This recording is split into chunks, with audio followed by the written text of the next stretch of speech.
This podcast contains explicit content and is intended for mature audiences. Listener discretion is advised. Don't say we didn't warn you.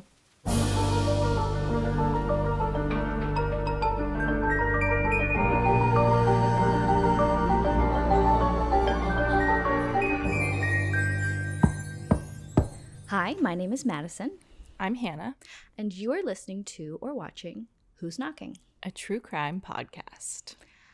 Howdy, y'all. Cheers. So sorry. You owe us all an apology for that. I know. Thought it was a good idea in my head, and then I heard it. But hello, and welcome. So, if you're on YouTube, you can see our extremely adorable sweaters. Yes. They say basically a detective on them. And they are from a company called Forensic Miles, run by a very nice lady named Miles. Yes. Shout out Miles. Yes, very, very cute. She's Also really shout cute out my stuff. friend Miles. Yes, Hannah also has a friend named Miles. I met you, Miles, before. Maybe you listen. But anyway, I found her page on Instagram a while back, and I thought her stuff was so cute. And so we bought some stuff, and we have a code if anyone's interested in matching us. The code is just Madison, and it's 20% off. If you are so interested, feel free to click the link. Pretty good deal. Yeah, it's a decent code. Yeah, it's a good deal.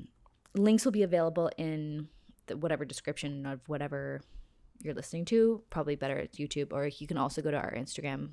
Probably will post a picture or something. We like the Halloween editions that she has. Yeah, she has really cute Halloween stuff. This is coming out like quite a bit before Halloween. So if you want to prepare for Halloween, now's the time. I really like the Basically a Witch sweater. Yeah, and there's really some like other cute like little designs. I think there's the one that's like ghosts on them. But also look how cute the sleeve says the husband did it. Yeah. Because he did. Of course he did. Every time. Literally every time. Yeah, and Scott you can Peterson. also you can customize the sleeves. I got another one, and I customized the sleeve to say Scott Peterson. Scott Peterson. No, because he did it. Because you don't think he did it. Oh yeah, I don't know. Most likely, the husband did it. Yeah, he did. He was a huz. He 100% did it. But yeah, I got another one to say because you never know who's knocking. Cute. Which was so cute. So yeah, and also I forgot to. A part of the proceeds, she has this option where like you can round up your purchase, and the proceeds go to, what does it go to? It's a really good organization. It's the one that Mariska Hargitay started. I think that looks through, what is Shop it? for Good. The backlog of rape kits. Yeah. That's what it is. There it is. It's the Joyful Heart Foundation. Super cool, honestly. Forensic Miles has partnered with Shop for Good for the option to round up your purchase to donate to the Joyful Heart Foundation. Which is super cool. It is to transform society's response to sexual assault, domestic violence, and child abuse, support survivors' healing, and end violence forever. Which cool. Is a really cool thing to do. Yeah. Love Mariska Hargitay. Really big Law & Order SVU fan. I stopped watching maybe at like season 20 or something because we used to watch it. Did you ever watch it? I think we used to watch it together. Yeah, all the time. Yeah, it's good. So yeah, I think these are super cute. Also, my newsletter came out on Friday. Yep. Which is Friday today. I read it. Yeah. It's great. Which I'm like pretty excited about. People actually signed up, which I was, not really expecting actual flesh and blood people to sign up. Good use of flesh and blood. Yeah. So it's pretty exciting. And if you would like to join that list, just go to grimweekly.com and you can sign up there. Link in description. Yeah. That is a very loud vehicle. Thank you. I think we should kind of just get into it today because I think this is going to be a little bit of a longer one. There's a lot to get into. Okay. Now, this is a very interesting case. I'm shocked that this is not a more well-known case because, like, I'd never heard of it before. I kind of stumbled upon it. You mentioned that to me as well. I've never heard of it. Yeah, and this is the story of the Briley brothers. Okay. And Duncan Meekins. Oh. Like, he's just another one who's not one of the brothers. Okay. So, here we go. So, meet the Briley brothers. There is Linwood Earl Briley, born March 26, 1954. James Dyrrell Briley Jr., born June 6, 1956. And Anthony Ray Briley, born February 17, 1958. Okay. All boys were 2 years apart, and their parents were James Dyrrell Briley Sr. and Bertha Briley, and they lived in Richmond, Virginia. Bertha was described as an absolutely lovely woman who worked at Virginia Union University in the food services department. James was a hardworking guy. People said he was a good father. He worked at a concrete factory. James Sr., good father, but he was a strict guy who initially the boys were quite fearful of but respected. To this day, nobody has said anything about him ever being abusive to these boys. So this is not starting off the way some of these stories start off. No. And I will say there's besides that, like, these are the things that get repeated in every article and every video or whatever. Like, there's not a deep dive into their, like, early childhoods, which is kind of annoying. I know that's not, like, what we love, but, like, where the story goes is that's fair. I think it's one of those things where, like, you can't really know what happened anyways. Yeah. But it's interesting when the agreed upon story is like great childhood. Yeah. I have some theories that have less to do with the parents, which we'll get to. Okay. So the boys also had an older brother named Edward Jerome, who people called Boot. Okay. And he was born July 7th, 1952, but he moved away in his early teens to live with relatives in North Carolina. Why did he move? Not exactly sure why. Why would a brother just simply move away? Yeah, I don't know if it was like a school thing or there was a lot of boys, but again, there's no indication that anything was wrong. It just was like, oh yeah, he wasn't there, and so thus he was not involved in this story. And he, Weird. to my knowledge, has not gotten into any trouble. Okay. So there's that. Very interesting. The three boys were close as children. Mm-hmm. They grew up in a middle-class neighborhood called Highland Park, and in what would these days be considered quite a large house. Cool. They had a very good reputation in the neighborhood as young boys. The neighbors all noted that they were the type of kids to help out older neighbors, repair cars, mow lawns, do that kind of thing. They were very friendly. Okay. But unfortunately, this would not last into adolescence. Oh, you don't say. No. The boys were known as bullies at school once they got older. All of them? Yes, but there was a clear leader, and that was Linwood, the oldest. Yeah, shout out Linwood. That's a really good name. It's kind of a cool name. Not shout out to him because I feel like he's gonna be a dick. Shout out to the name only. That's an interesting name. I haven't heard that. Yeah, I've never heard that name before. Linwood. They also, and you like this, they like to collect exotic pets. I do like that. Such as tarantulas, piranhas, and boa constrictors. Although we say, like, the exotic pet trade is pretty controversial. True.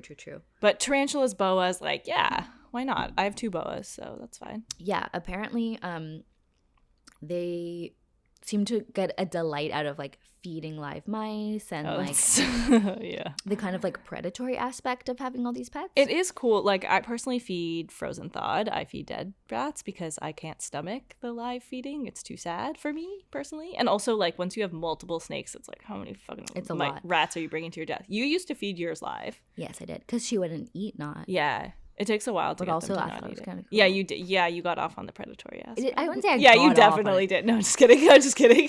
But it was cool. It's kind of cool. Kind of circle of life kind of thing. Yeah.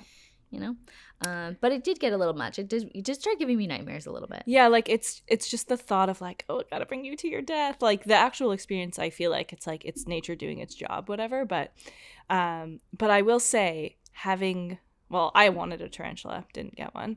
But I think having those pets are really fucking cool. Yeah, and I think there's like, you know, normal people have these pets and it's like, oh, it's kind of cool. People. But then also people who are like complete sociopaths having them. And yeah, it's like, normal people don't have these pets. It's not the pets, it's like how you view the pets, you know? Yeah.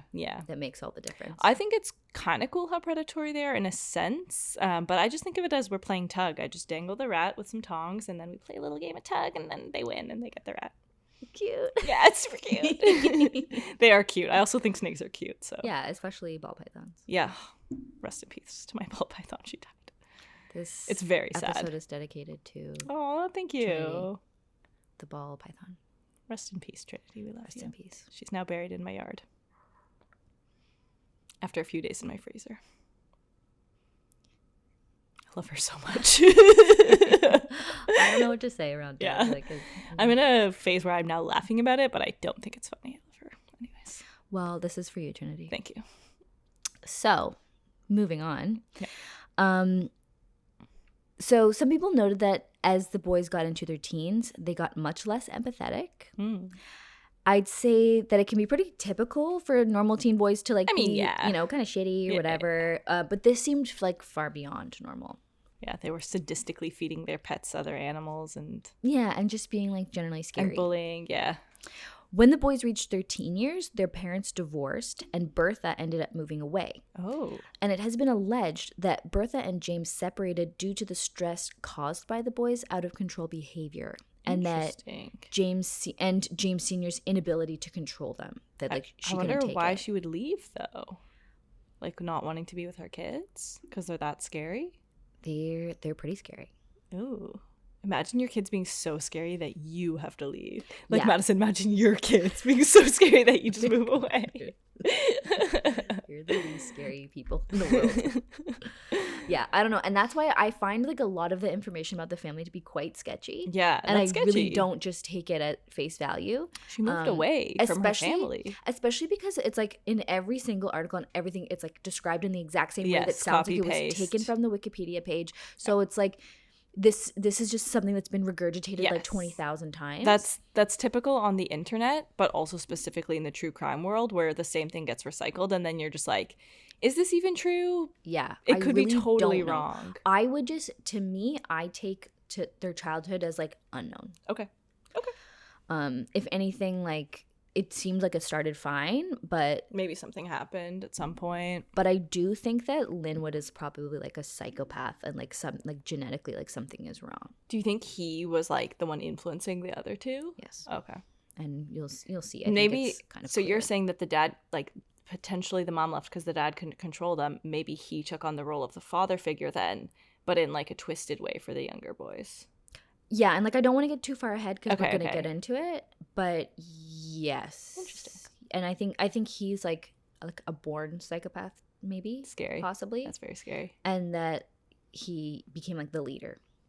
Okay, that's terrifying. You know. Yeah, I do know. So then, on January 28th of 1971, the boy's 57-year-old neighbor, Orly Christian, fell down dead suddenly while hanging up her laundry in her yard. Oh my god. It was a strange death that no one could quite figure out. But she did apparently have some sort of heart problem, and her husband had died recently, so everyone kind of just chalked it up to like she was lonely, That's her so heart gave sad. out, and she just fell down and died. But is that not really what happened? That is absolutely not what happened. This would have gone down as some sort of mysterious dropped out of nowhere situation if it had not been for one of Orly's relatives who noticed a very small bloody mark under her armpit at the funeral. Weird. So like open coffin, I suppose, open Yeah. casket, and that someone was like, "Oh, what is that?" That is weird. What was it? So this relative alerted the funeral director and asked them to take another look at it. And upon a second examination, they noticed a tiny bullet wound. She had been shot. Wow. And it ended up in her armpit. So how this went unnoticed, Yeah. I have no idea. It sounds like she was not looked at well at all. And also, like, how did someone get a bullet wound in there? I think it could have been like in the back. Right. like- And then it was like cleaned up, I guess? yeah, it was like Because so there wasn't blood everywhere, It was I a very assume. small one, and this Ooh. again another kind of sketchy situation, but this is the very agreed upon, like it was in the newspaper story. Weird. Okay. Who shot her? And why? I will tell you. So now the police had work to do. Orly's mysterious death was now a homicide, so the boys got on the case. During their investigation, the detectives did a little test using a piece of plywood to measure the bullet wound to measure the probable direction of where the bullet came from. Sure. And the results of their experiment, which sounds sketchy to me, especially on a forensic level.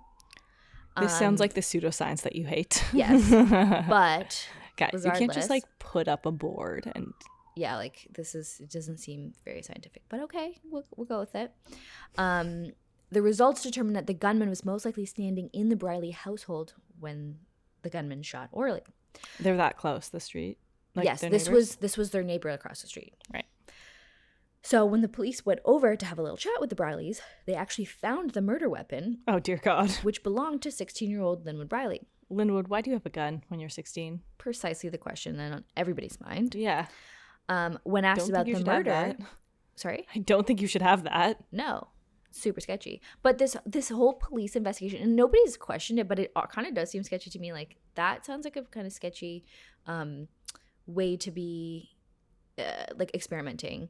And then it's like they went to the information I found was like they went to his house and they found the gun. Like, to me it sounds kind of like they went to his house and like started searching around illegally or not. I don't know. They did not have a warrant, so I don't know how they just stumbled upon a gun, unless he just had it out. I don't know. Or he was like, hey guys, I do have a gun. And he does seem to be pretty upfront about it, because when he was asked about the murder, he said, quote, "I heard she had heart problems and she would have died soon anyway," end quote. Okay. To which everyone was like, what the fuck, you psycho? Yeah, that's not really a good excuse. He just seemed like he didn't really care at all. He used her for target practice. That's fucked. What about the husband who died recently? Callous. Did they kill him too, or No.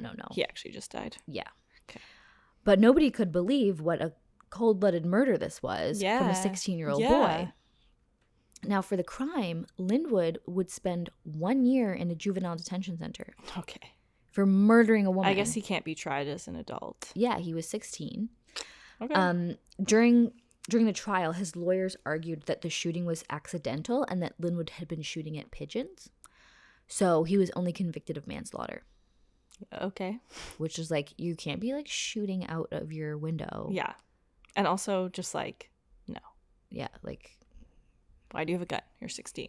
Isn't that illegal? Exactly. Everyone online is like, why did he have a gun? But he sounded like a very out of control child. Right. Also, where did he get a gun? I think if you want a gun, you can get a gun. At 16? Yeah. Okay. I know people who, like, when they were at 16, got guns. Who? Name names. No, just kidding. But tell me after. I'll name names not on here. Yeah, tell me after. Yeah, is it that person that we know who is now a murderer? No, but seems like he probably had one. He had one, but not at 16. Yeah. I mean, maybe he did. I don't know. I don't know either. We weren't that close. No. But anyway, excuse me. So after he got out, his brothers, I think they already did, but even more so after he got out, completely idolized him. Thought he was so cool because he'd been to prison. And I guess that's kind of cool. Is it though? Is it cool? But like, I don't think so. It's cool in the sense of like, if you're from like kind of a small town and like nothing ever like really happens. I mean, it's interesting. It's exotic. Yeah, for a 16-year-old boy who's like into this type of thing. And also like, you know, toxic masculinity. Like they're like, oh, you're tougher now. Toxic that thing. They're probably like, oh, he's so tough. He went to jail. Well, that's exactly what it was. Yeah. Anyway, and they're right. He's tough because he went to jail. And cool. And tough, awesome. Yes, cool, no. And awesome. Okay. It should be idolized now. Well, that's exactly what they thought. Yeah. And so at this point, they kind of formed this little gang type situation with a very clear hierarchy. Sorry, I thought I just saw a squirrel. It was my hair. Anyway, so this hierarchy, like Ghost. Linwood was clearly top dog. Yep. Anthony and James were definitely followers, but James more so than Anthony. James the youngest? No, James was the second, and then Anthony. Like, James, what I mean is like James seemed to be more into this whole like violence crap. Great. Anthony's kind of seemed like he was more going along for the get along type thing. Linwood was described as cold and calculating and arrogant and very intelligent, extremely intelligent. Like bad combo. Yes. And James was more emotional, and the younger two were definitely less smart, I guess you could say. James was later arrested for robbery and attempted murder of a cop. Wow. He had robbed a store, and when he was trying to get away, an off-duty police officer saw and started chasing him, and James shot the cop and missed. And the cop shot back at him, injuring James but not killing him. Wow. James was also sent to a juvenile facility for this. Oh, now he's cool too? Yeah, I'm not sure for how long, but not very long. How old was he? I don't know how old he was. But he would have been, he would have been under 18. That's scary. The boys became scarier and scarier as they got older. I mean, their mother gone at this point. And at this point, their father was so terrified at them that he slept with his door padlocked from the inside. what the hell? Being in I mean, the I home would with his too, own but son. also like, what? How does that happen I in a family? You know, and that's the thing is like is it because the boys outnumber the parents? Well, that has to be part of it. And like, you know, if you don't control the aggression of your, and in particular sons, but I guess you could be daughters as well, by the time, like, it's like if you have an aggressive 2-year-old, if you don't like nip that in the bud and it gets out of control and then one day they're bigger than you, then you have a problem. Yeah. And I don't That's think, scary. you know, I guess It's like a the dog. whole padlock on the inside of the door sounds like he was afraid that they would actually do something to him. Probably. And it's somebody in a documentary I was watching was like, it's so rare that a parent is that scared of their child. Like there's a lot of people who's like, they know their kids are aggressive or whatever, but it's like, they don't think they're going to harm them. And even when kids do kill their parents, it's not usually like, you know, somebody who, like it's usually some kind of like weird suppressed type thing, Yes. you know, Like and surprising, very came out of planned nowhere out. kind of, It's not like the really aggressive guy like all of a sudden went too far one day, Yeah. you know. That is really weird. So it's an odd creepy. situation. I mean, really feel like there's something major left out of the story. There must be. I mean, it's possible that like at face value, you know, the dad's just trying his best, but he's got these 3 out of control boys. They're bigger than him. They're stronger than him. Two of them have already, one has murdered somebody. One's tried to murder somebody. Like he's just like, I don't know what to do. Like I'm scared. But I wonder like what can you do as a parent? Like you can't really have your child committed, I guess. No, You probably can't. Hey, Linwood, do you want to go to a psychiatrist?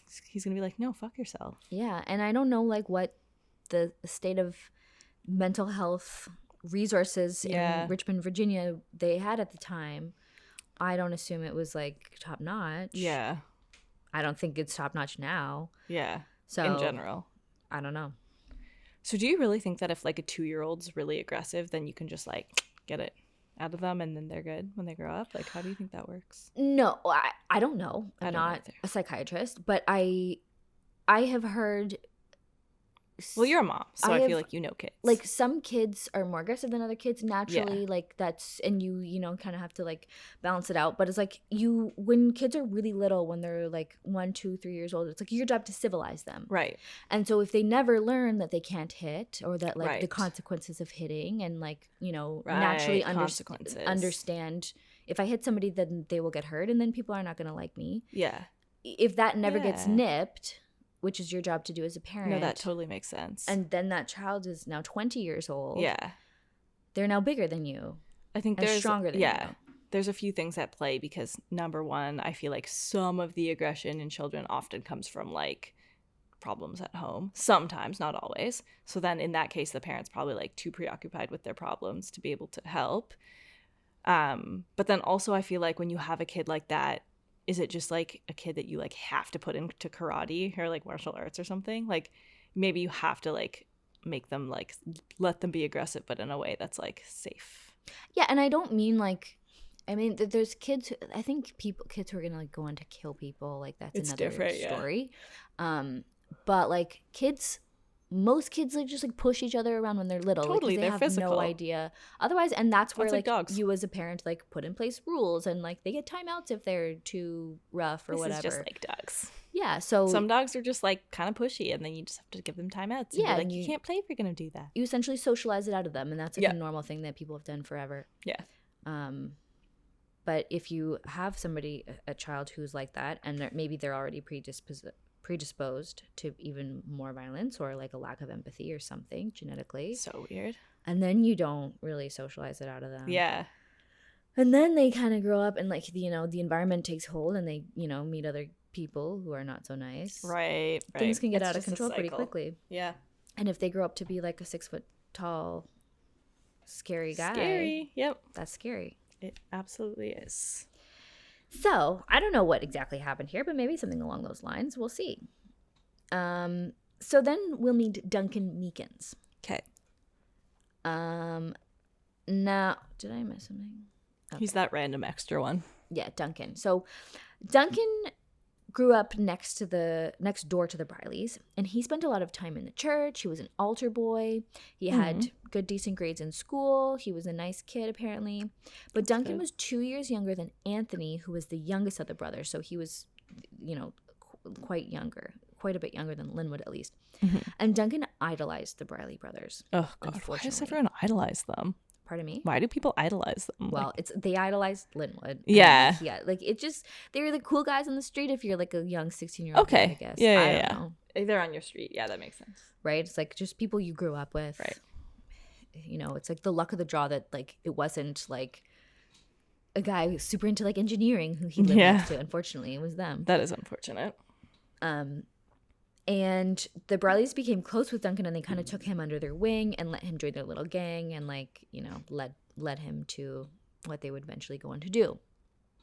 Now, between 1971 and 2-3, which is where we're kind of leaving off, and the murder of Orley Christian and the subsequent robbery and attempted murder of the cop, and all the events that I'm going to get into that take place in 1979, I could find very little information.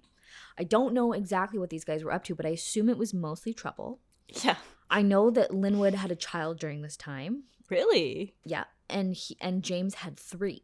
Wow, 3? 3. I can hardly think of people less equipped to be parents. Yeah. Wow. So that's good. Also, who's having kids with these people?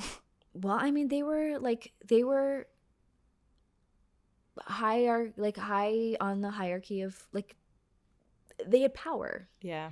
In their status. Crazy. In certain circles. There's always circles of people who I guess idolize this type of behavior. Yeah. It's not good, but was this like a very quiet small town? No, it was like a middle class neighborhood. It was a mostly black neighborhood. It was not a bad neighborhood by any stretch, but I'm sure that there was. But it wasn't like a big city. Like I don't know, Richmond, but like Virginia. I don't know a whole lot about Richmond, Virginia, and how big it was. It wasn't small. Okay, so it wasn't like a super quiet, sleepy town where nothing else was going on. Okay. No. But I would assume that like especially in like the youth of Richmond, Virginia, in at least a subset of the youth, like there's like bad that's kids fair. and good kids, right? I mean, just like anywhere. Yeah. So, I have to assume that there was some major escalation in their behavior, as you'll see. The events I will get into and talk about are very upsetting. Oh. But despite that, there were some people who noted that Linwood was a great father. Really? And that he spent time with the mother of his kid and took them out all the time. I didn't see that coming. That's good. This, I wouldn't say is solid information, but I don't disbelieve it. Shout out Linwood. One thing that I learned during all of my research is that Linwood was by far the smartest. Yeah. And I believe that he was a great manipulator. Seems like it. I think that anytime somebody had a good impression of Linwood or thought he was a nice guy, that it was because he intended for them to think that. Right. We know for an absolute fact that Linwood Briley was brutal. He was a rapist and he was a murderer, and that he had zero remorse for his actions. That's fucked up. So to me, all these people, because there are quite a few people who speak kind of highly of him, and I think that was an act. Psychopaths are good at, or like whatever, sociopaths, like they're good at first impressions. And that's why I think that he was kind of sociopathic or whatever. I mean, yeah. And that tracks. And that's like what enabled him to like commit as many crimes as he did and be able to, kind of win people over. Right. Yeah, those people are good at winning people over. Until you get to know them very well, and then you're like, ooh. And how he was able to get the other 3 involved and to like do what they It's very cult leader where it's like the people that are in with you, they idolize you, and then it's really hard to get an outside perspective on, oh, this guy's a psycho. Mm-hmm. Yeah. Exactly. So now I will talk about the events of 1979. Okay. So the first 79, you said? 79. Okay. And they would go on to do a big spree, basically. Oh, okay. Over one of those 7 months. So the first attack took place on March 12th, 1979 in Henrico County. An elderly couple named William and Virginia Butcher were chilling at home, minding their own business, and Linwood Briley came knocking at their door. Linwood told the couple that he was having car trouble and asked if he could use their phone. Oh my God, never. Absolutely not. And I think not even answering the door. William was like, well, you give me your card and I'll call them. And at that point, Linwood just ended up pushing through. Hate that. And they held I the will couple never answer my door. Yeah, we'll get a Ring doorbell. Be right. I'm still not answering. They ended up forcing the couple into their home while holding them at gunpoint, and then he waved Anthony to come in. The two brothers tied up the couple, and when Anthony was tying up William asked Anthony not to tie him up too tightly, complaining that it hurt, and Anthony obliged. When the couple were tied up, the brothers robbed their home. They went from room to room gathering whatever valuables they could, and then they doused each room and William in kerosene. Oh. When they had everything they wanted, they left the couple tied up, they lit a match, and threw it at the kerosene-soaked house, intending to burn the couple alive. That's so fucked up. What the Brileys did not anticipate was that William had actually been able to free himself from the restraints, and he was able to untie Virginia, and the two made it out of the home with seconds to spare. Thank God. They were very lucky. Yeah. But the next 11 victims were not. Oh, good. One item that the Brileys stole from the butchers was a police scanner, which they would use to avoid the cops during their entire spree. Wow. Why do they have one? Was he a cop? I have no idea. Yeah, I feel like people just have police scanners. Like, can you just get one of those? Yeah. Just buy one? I don't know if you can get one. Like, there's apps that you can use to hear what the police are saying. Is that should that be? I don't know what the legality is. I feel like we talked about this in an episode before. But I mean, there's some people who think that every aspect of law enforcement should be transparent. Yeah, but isn't that bad for the people who are? Yes, as we will see. Yeah, there's that aspect to it as well. Anyways, so I know some cops. I should ask them. Yeah, I'm actually curious about it. Let me know if you find that out. So then, on March 21st, 1979, not too long later, the boys forcibly entered the home of Michael McDuffie, a vending machine serviceman, and shot him dead. Then they robbed him of all his valuables. They placed Michael's dead body in the trunk of his own car and took off, and then they abandoned his car with his body still in the trunk. Wow. The next two are somewhat unsubstantiated. I don't think they were tried for these crimes, but I'll just mention them here. Okay. March 31st, Linwood shot and killed 28-year-old Edric Clark. According to a report, Duncan Meakin was an accomplice. Oh, yeah. Duncan. And then there was 32-year-old Thomas Saunders, who was involved in a scuffle with James and Linwood when allegedly Meakin shot him. Okay, so then, just a few weeks later, on April 9th, the boys, led by Linwood, went on to commit an absolutely brutal attack, and this is where things really start to escalate. Okay.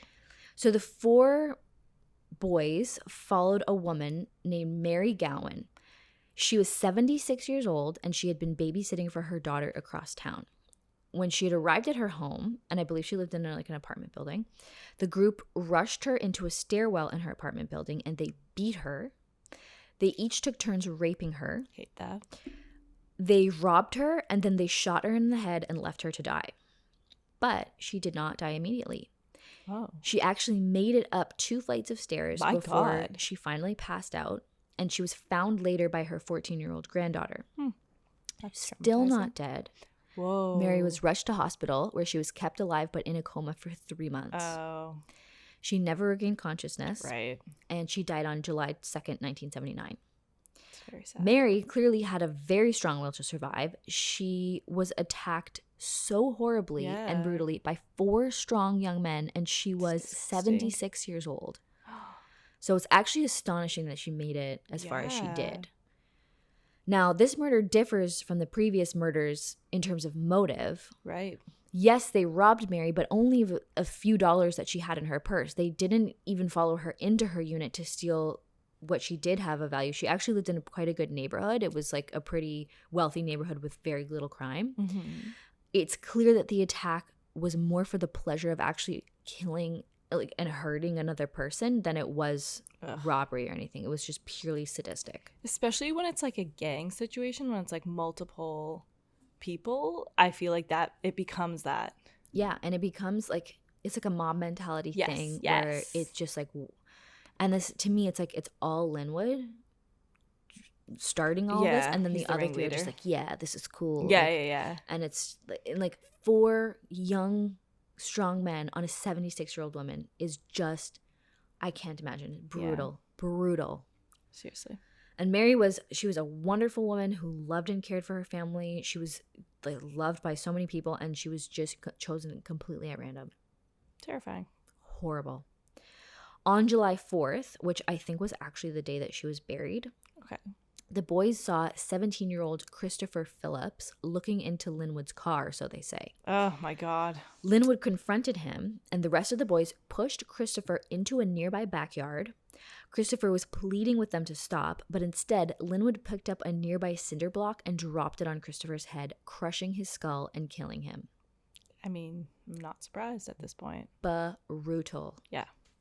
At that point, the Brileys were not suspected, and they hadn't been caught during any of their attacks or murders, and the citizens of Richmond were starting to learn that, like, multiple attacks were happening. And it's, like, not an obvious pattern, too, right? Exactly. But people were getting worried.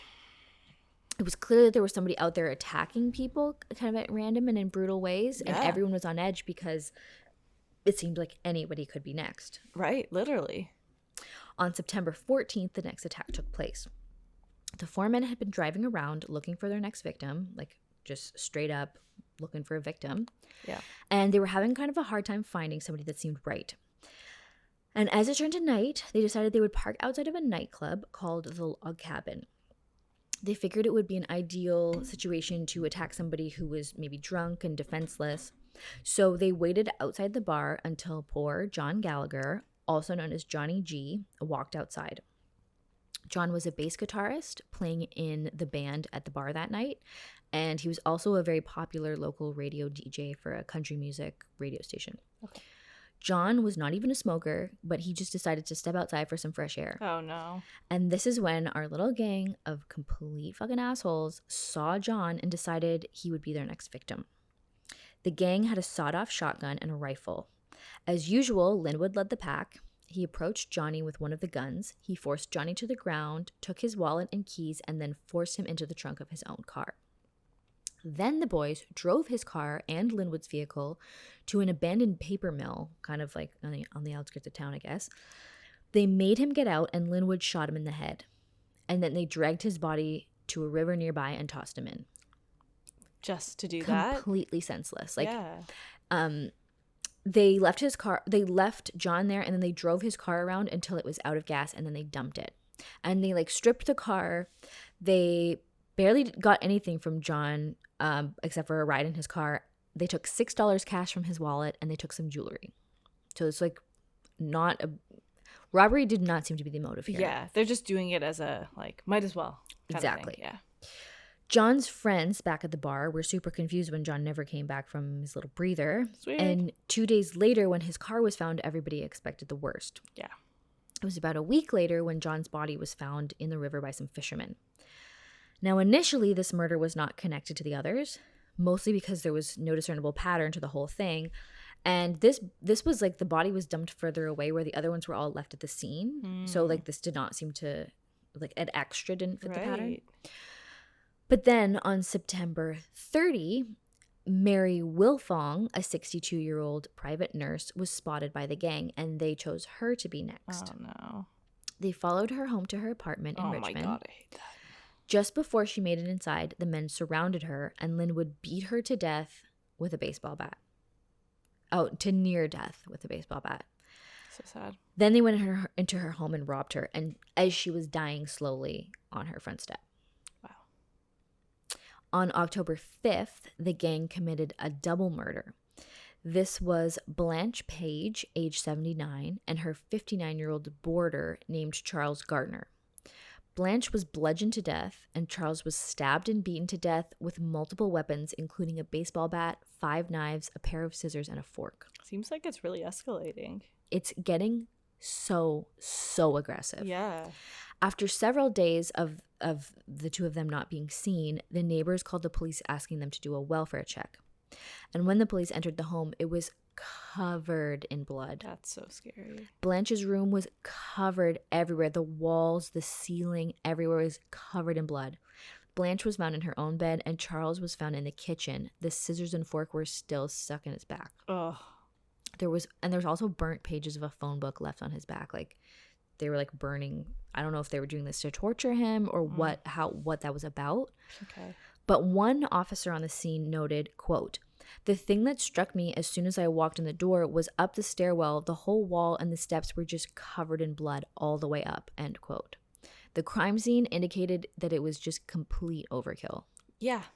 Like, it was just a frenzy of That's what it seems like. violence.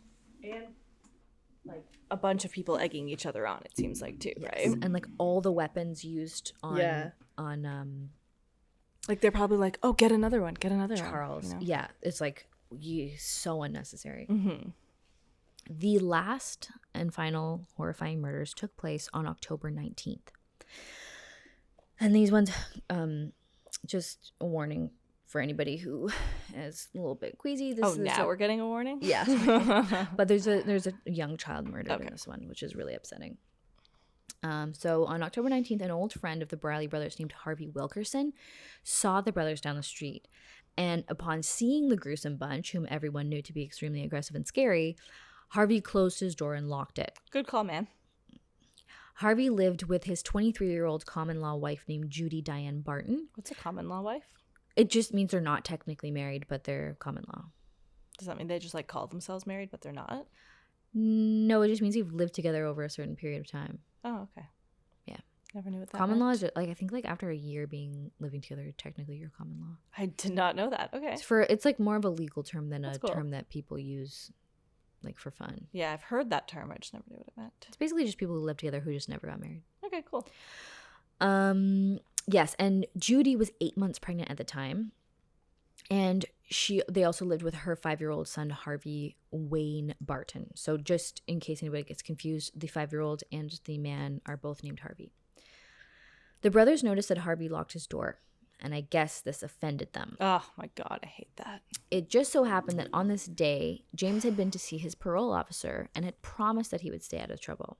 Okay. And I guess his PO had no idea that all this other stuff was going down. Okay. No. But it's just like, okay. Yeah, we really believe you. Well, they did. And he has 3 kids? Yep. Okay. 3 daughters. It's annoying. So after becoming offended by Harvey having locked his door, they walked up to his house and knocked on the door. Harvey was very scared of what the guys might do if he did not open up, so he did. God. And he let them in. It's scary either way. Like, call the police. Like, I don't know what you do, but I have no idea what you would do in that situation. But that's like, both ways are really bad. Like, there's, yeah. This just seemed like there was no way he was getting out of it, you know?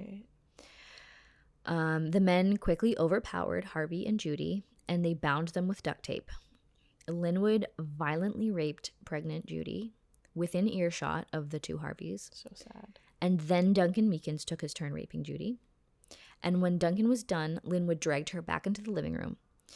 When the whole family was in the living room, the Brileys and Duncan robbed the house of all their valuables and then covered all the victims with sheets. Then Duncan shot Harvey Wilkerson in the head at the insistence of James, who James was like, you have to. I don't know if Duncan had never murdered somebody, they want to get but him, he was like, you yeah. have to do it. James then shot Judy and then shot little Harvey. Oh. Which just, I don't not like that. No.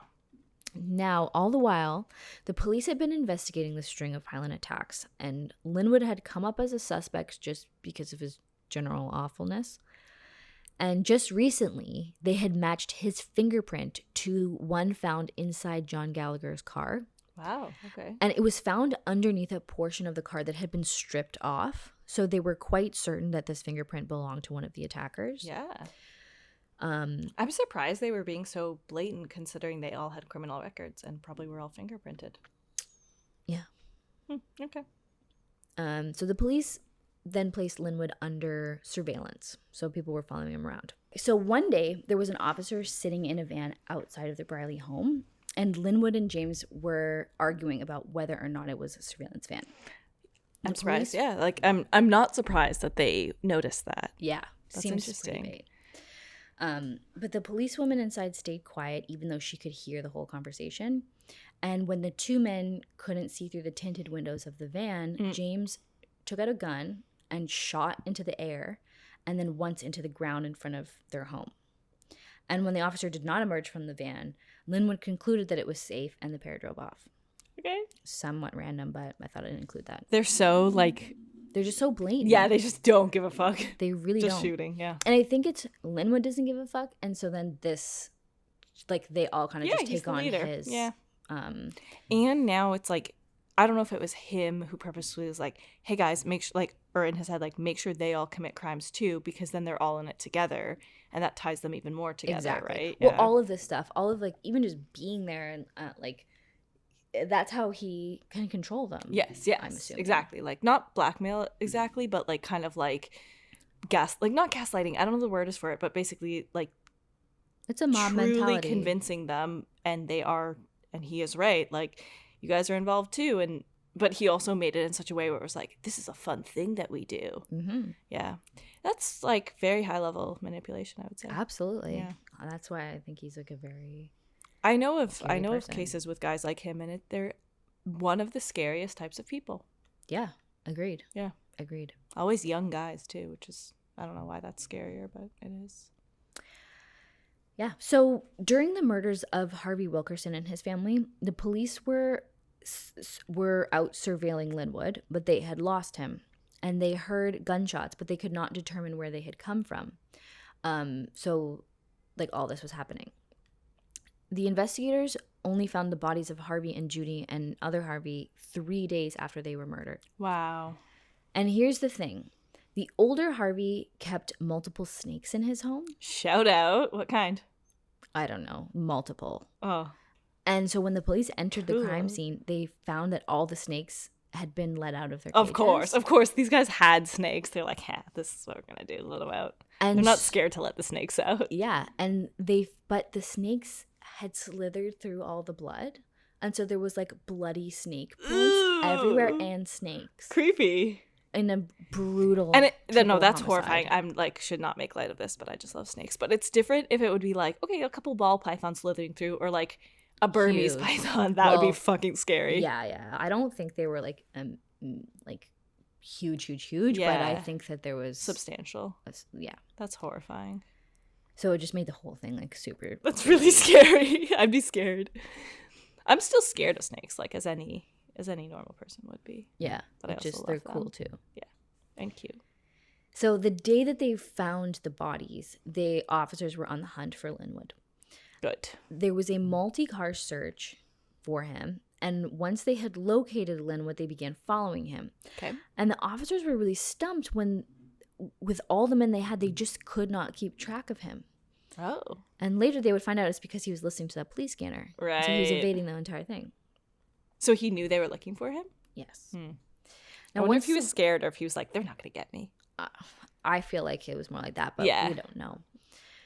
Now, once the police finally got on his tail, Linwood actually jumped out of the moving vehicle, leaving Duncan Meekins and Linwood's father in the car to crash into a pole because Linwood was driving. Why was his father there? I don't know. Like, this was just a different day. I don't know what they were doing or where they were going. That's just the car that they happened to be in. Okay. Then Anthony and James turned themselves in the next day. Police took one look at this group and immediately identified the weakest link. Wait, did Duncan die in the car crash? No, just injured. Okay. So who do you think the weakest link was? Duncan? Yes. He was 16. He was the only 16. He was only 16 at the time. Wow. He was the only juvenile of the bunch. So that's corrupted. They fucked him up. Exactly. Was he like things not good at home or something to get involved in this, or just pure peer pressure? I can't imagine his home life was like superb. Yeah. But he seemed to be doing okay. Probably like it's probably like they ease him into it, and then it's like, oh shit, he's 16. Like I was so easily manipulated like yesterday. So well, exactly. He was 16 years old, and like his next door neighbors were like this team of brothers who like had a good time. Yeah. Doing whatever the fuck older they were doing. boys and yeah. Okay. So he was brought to a juvenile detention center and he was questioned. The police had only brought them in on the Wilkerson murders, but Duncan started telling them about everything. In total, Duncan copped to 11 murders and 20 robberies and assaults. Wow. And like copped to all of them doing it, right? Duncan was offered a That's plea good. deal for his testimony against the brothers. For this, he would be spared the death penalty. I guess that's a deal. Yeah. Linwood, however, was threatened with the death penalty. And not surprisingly, he denied all of the allegations, claiming that Meekins was a liar. Okay. Detective Leroy Morgan was brought in to question Linwood. And when he entered the room, the first thing that he noticed was a large turquoise ring on Linwood's finger. A ring that he knew to have belonged to John Gallagher. Right. Leroy was good friends with John. So fucking blatant. And he knew the ring well because he'd actually been with John when he purchased the ring. God.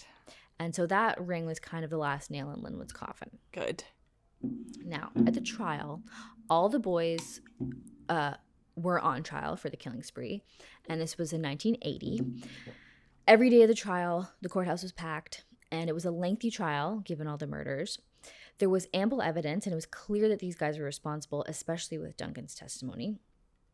All 4 boys were found guilty of various first-degree murder charges, and Linwood was sentenced to death for the murder of John Gallagher, and James received 2 death sentences for the murders of Judy and her son Harvey. Seems fair. Okay. The 2 also received multiple life sentences for all the other murders. Anthony received 1 life sentence with the possibility of parole, as his role was much less proven than the other 3.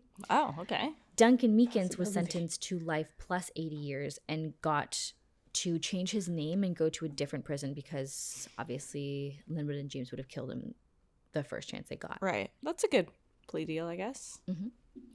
Although the death sentence is often... He was 16, though. It's like sometimes when people are that young, they don't get that harsh of a penalty. Yeah, but I feel like often kids are...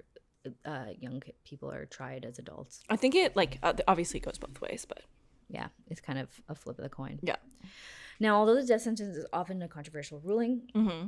pretty much everyone was in agreement that Linwood especially should fry. Yeah.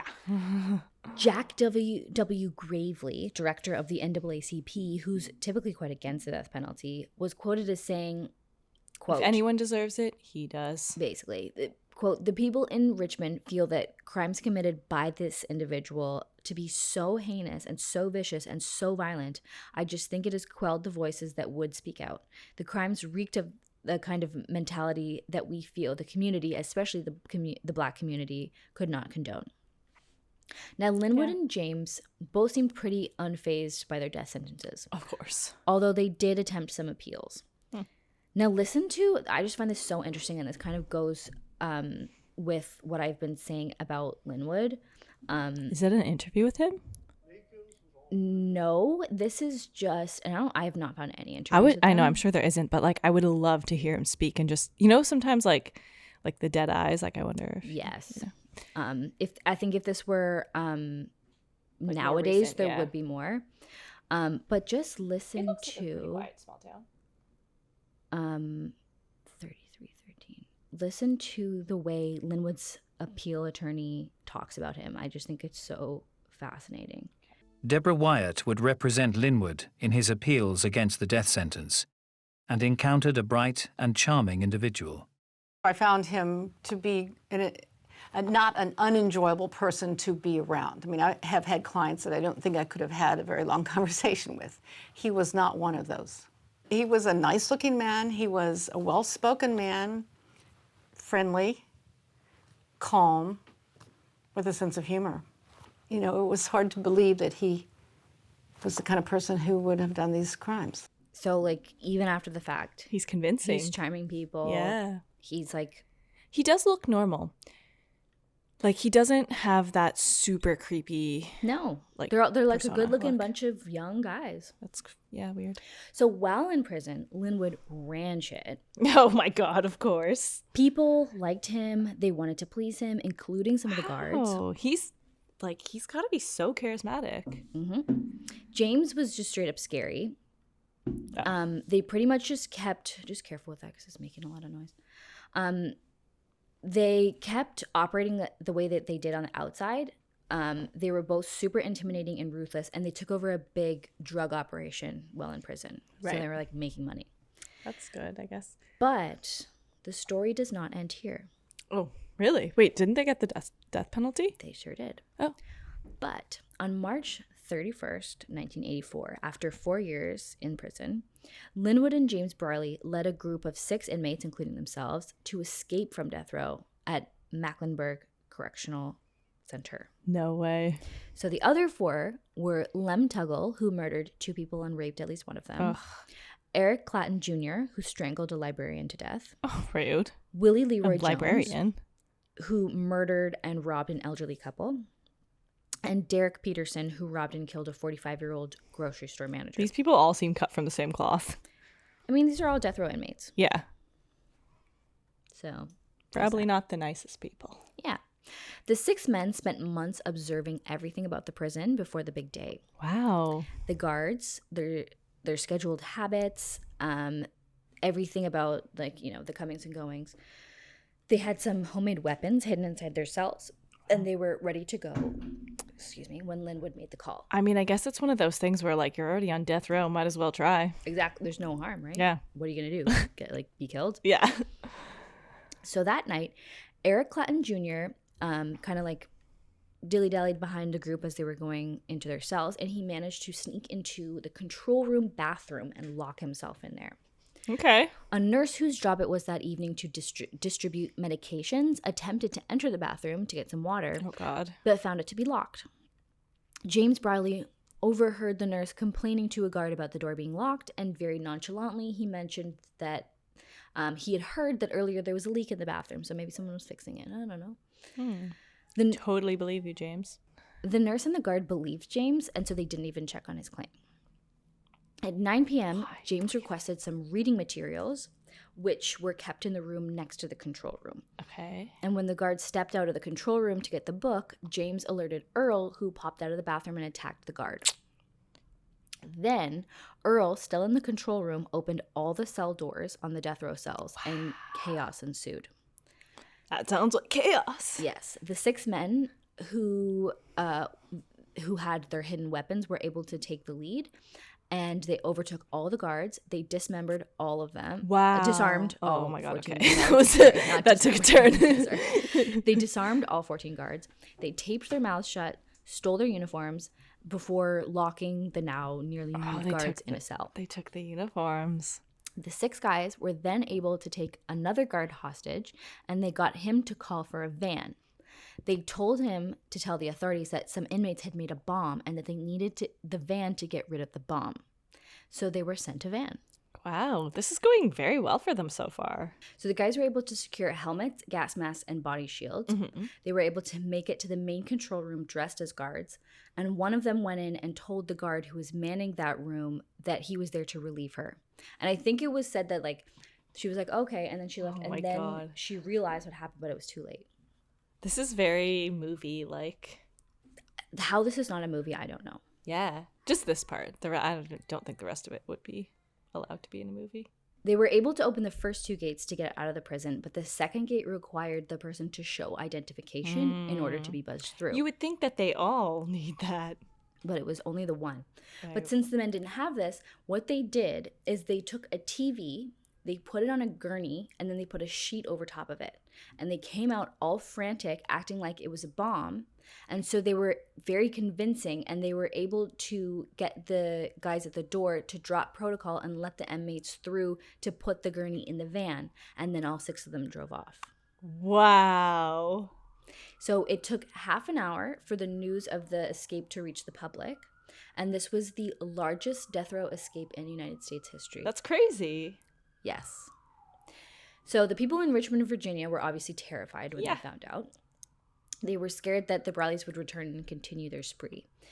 Now, protection was offered to all people involved in the arrest and trial of the Brileys, including the families of the victims. What kind of protection? Like police protection. That's good. Thinking that the Brileys might come and seek revenge. Right. But Richmond was not their destination. Oh. Originally, they were all going to head to Canada, but they ended up splitting up. Shout out Canada. Shout out Canada. That's where you go. So Derek and Earl were the first to be caught. They were caught the very next day in North Carolina. They were captured in a laundromat sharing a bottle of wine. Guys, come on. Some people had recognized their prison-issued shoes. Yeah. I mean, they're not the main guys. They're not the sharpest tools, yeah. I'll say. Then In Warmington, North Carolina, the abandoned van was found. A huge search was planned, and everyone was ordered to shelter in place while the police went door to door hunting for the other 4 So scary. escapees, which is terrifying. Yeah. There was a blue pickup truck that had been reported stolen on the day of the escape, and police were on the lookout for it, suspecting that it had been stolen by the escapees. And it was spotted just north of North Carolina with Lem spotted inside. Oh, well. So then on June 8th, Lem was caught after pulling a knife on a store clerk. Come on, bro. Yeah, so the police made it there and were able to chase him down, and they caught him. It's like one of those things where I feel like some of these people, they already know they're on borrowed time, so they're just like, fuck it. Exactly. It's like, why do that? Yeah, I mean, kind of cool. Like one last sticking up a store clerk. Yeah.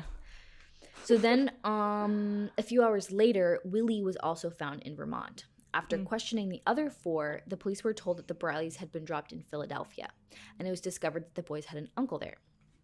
So the police began staking out the Brileys' Philly relatives and even taping some of their friends' and family's phone lines, regardless of geography. So one relative who lived in New York got a call from the boys that traced back to an auto shop in Philly. That auto shop was then put under surveillance. And that's how they found Linwood and James, who had assumed the nickname Slim and Lucky. Chilling at the auto shop. They were living there. Okay.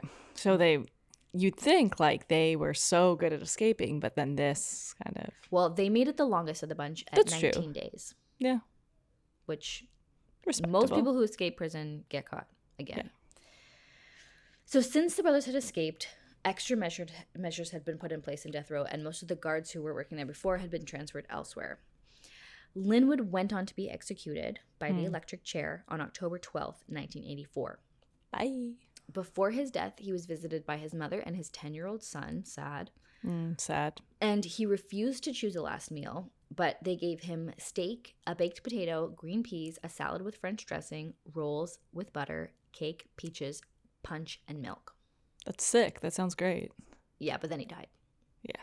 So he also spoke on the phone with James and Anthony, and his last words before he was killed were, quote, "I am innocent," end quote. Oh, stop it. Now, an interesting aspect to this is that Linwood maintained his innocence until his death, and prosecutors actually said that Linwood could have actually avoided his death sentence if he simply had refuted Duncan Meakin's accusation of the shooting of John Gallagher during the trial. See, initially he'd said, like, yeah, Duncan's a liar, but during the trial he didn't refute it. Oh. Had Linwood turned around and said, no, I was there and it was Duncan who shot John, then it would be his word against Duncan's. And the prosecutor said it was very unlikely that he would have received a death sentence for that. He probably would have been just life. Gotten another life sentence, but like he already got 6. Who cares? Yeah. So I'm assuming he didn't want to die. Yeah, but I think everyone was like, he was too proud. He wasn't going to do it. Yeah. Which is just insane. I mean, yeah.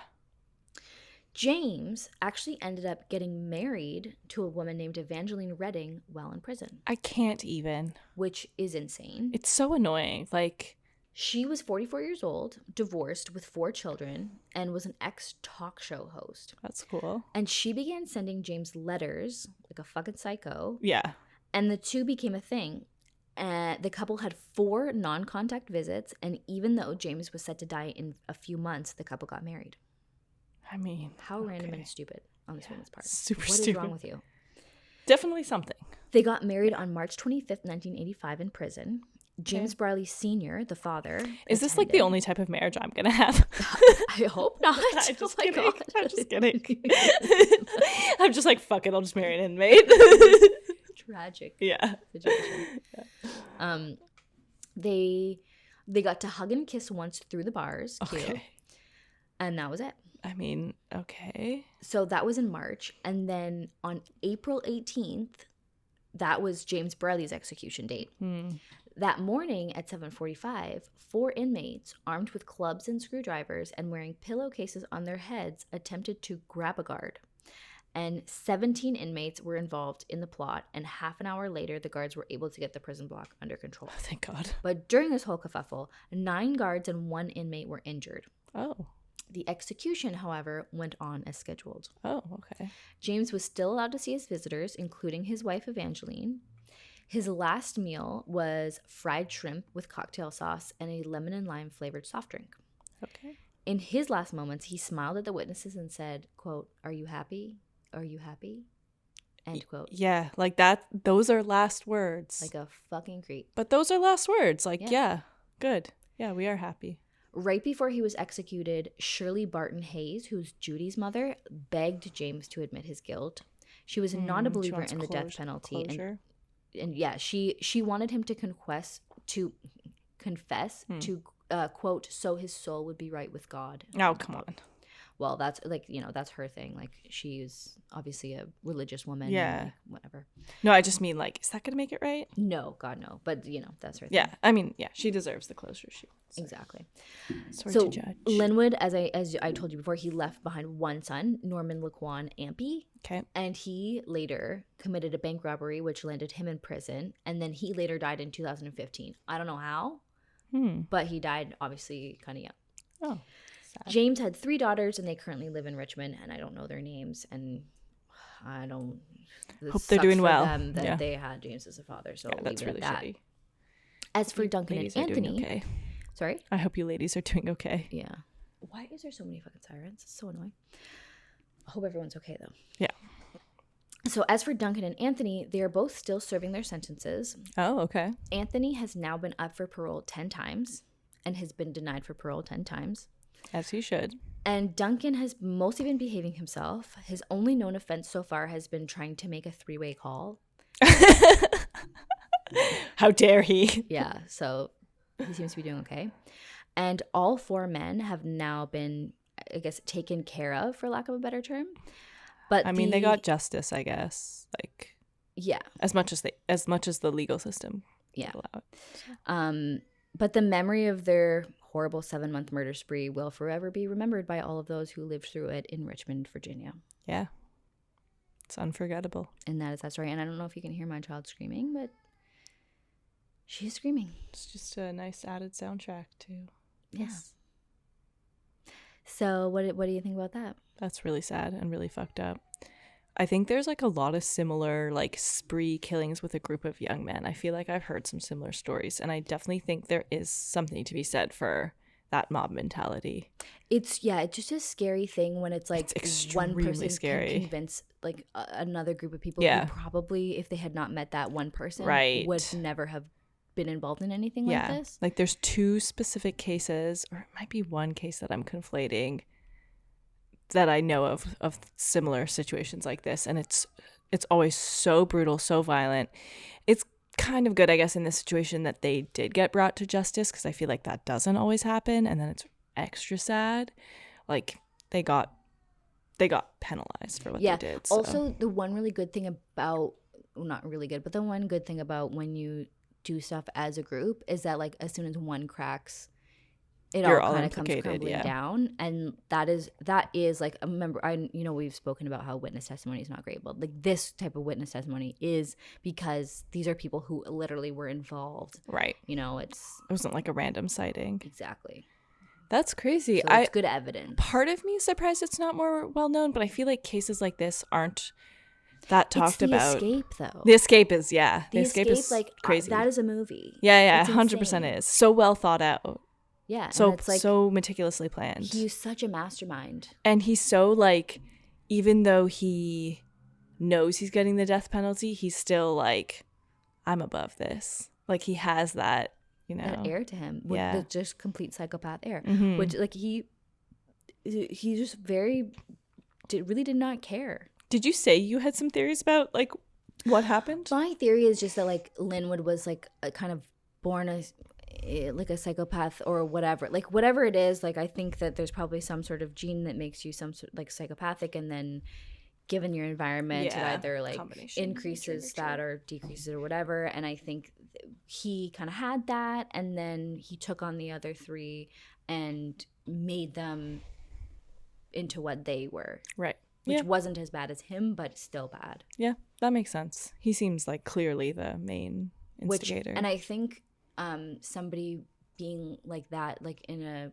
kind of genetically predisposed way, that makes sense to me as like having a somewhat normal childhood. Maybe your parents weren't perfect by any means, but not like abusive or whatever. A little thing could fuck you up. A little thing could fuck you up, and then it's like I could see that as like you being scared of your kid. Yeah, I'd be afraid of him. Yeah. Anyways, I think we're going to have to wrap this up because I'm going to have to go deal with the eye-infected child. Oh, yeah, I forgot about that. So reach out to us on all of the usuals. Instagram at Who's Knocking Podcast, Twitter at Who's Knocking Pod, hello at Who's Knocking Podcast.com. That's our email, hello at Who's Knocking Podcast.com. Sign up for my newsletter if you want to, grimweekly.com. And stay safe out there because you never know. Who's knocking?